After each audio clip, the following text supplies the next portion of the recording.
solidarité internationale? C'est ce que tu veux faire? T'es sûr de toi? Allez, on va t'aider. Pour commencer, une grande question. Qu'est-ce que le volontariat? On va mettre les choses à plat. Être volontaire, c'est donner de son temps pour une tâche dans laquelle on veut aider, soit un processus local, soit un processus personnel. En ce qui concerne l'étranger, il ne faut pas attendre de finir ses études pour partir. Il faut partir lorsqu'on veut faire quelque chose, lorsqu'on a une motivation. Donc il ne faut pas des diplômes pour être volontaire.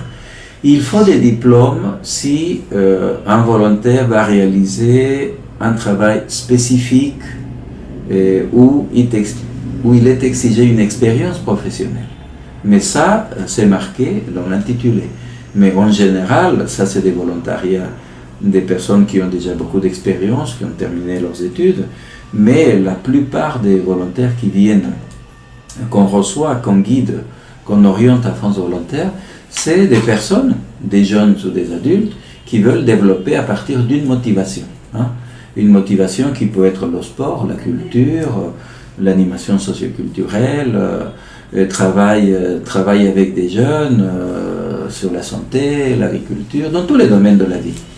Et là, il faut être en complémentarité avec les professionnels qui sont sur le terrain.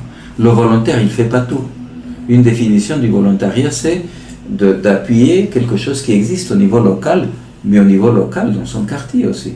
Si on est volontaire dans le ministère de la Culture ou dans un projet municipal, ce n'est pas le volontaire qui pilote le projet. Le volontaire vient en soutien à un projet collectif. Pour l'étranger, c'est pareil.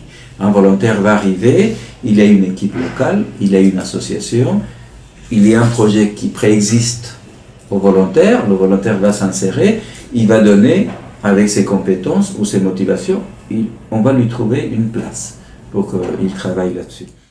Rassuré? Le volontariat ne se fait donc pas seul, mais toujours accompagné. C'est pour cela que dans la majorité des cas, les diplômes ne sont pas obligatoires. Mais rien n'empêche une petite formation, n'est-ce pas? D'ailleurs, c'est quoi la différence entre volontaire et bénévole? Regardons un petit peu les statuts français. Si on regarde sur le site du CIDJ, le bénévolat est un engagement libre sans condition d'âge ni de diplôme. Vous n'avez pas de contrat de travail. Vous y consacrez du temps ponctuellement ou plus régulièrement et vous pouvez partir à tout moment. Vous n'êtes pas payé, mais vous pouvez être remboursé de certains frais. Le volontariat est un engagement contractuel et exclusif pour réaliser une mission d'intérêt général. Vous signez un contrat pour une durée déterminée et dans le cadre du volontariat associatif, vous êtes indemnisé. Maintenant, quand on y voit un peu plus clair, que veux-tu faire? Volontariat ou bénévolat? Attention, participer à un projet solidaire, ce n'est pas toujours évident. Parce que le plus difficile aussi, c'est de devoir se confronter à ses attentes. Écoute un peu. J'avais énormément d'attentes, bien sûr, que ce soit par exemple au niveau anthropologique, des travaux de recherche que je mène sur les Machigenga, que ce soit au niveau professionnel, on va dire, d'enseignement, des cours d'anglais que je donne ici.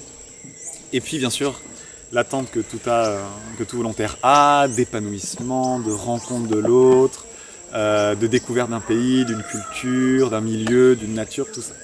Mais en fait, comme tout bon volontaire sait, il faut se préparer à ce que ces attentes soient malmenées, puisque par exemple ici, il y a eu la grève des professeurs durant 1 mois et demi, qui a fermé l'internat et qui m'a obligé à rester à Kiabamba, donc loin de ma mission, loin de la jungle. J'ai eu des problèmes administratifs, non pas des problèmes, mais on va dire beaucoup d'attentes pour l'obtention de ma carte de séjour, donc qui m'a obligé de rester 1 mois à Lima. Et puis après, des maladies aussi, j'ai eu la typhoïde, j'ai eu une infection pulmonaire. Donc toutes ces choses, plus les aléas du quotidien, qui font que ces attentes sont malmenées. Et en fait, on va dire que j'ai essayé de me concentrer autour de mon attente principale, qui était d'aider, de servir, quelle que soit l'aide dont on ait besoin, et à travers cette dimension de service, pouvoir dépasser mes limites, rencontrer un autre moi, si je puis dire, à travers les épreuves qu'on peut traverser.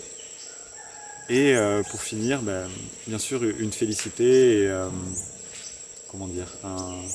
un bagage émotionnel et spirituel à ramener en France. Je pense que quand on vient dans une dynamique la plus simple possible, qui est celle d'aider et de servir, et de rencontrer l'autre à travers ce travail. On est forcément comblé, et c'est mon cas, malgré toutes les épreuves, malgré peut-être les regrets que j'ai pu avoir à certains moments difficiles, malgré certains pleurs parfois aussi, il faut l'avouer. Malgré tout ça, oui, bien sûr que ça doit être une qualité.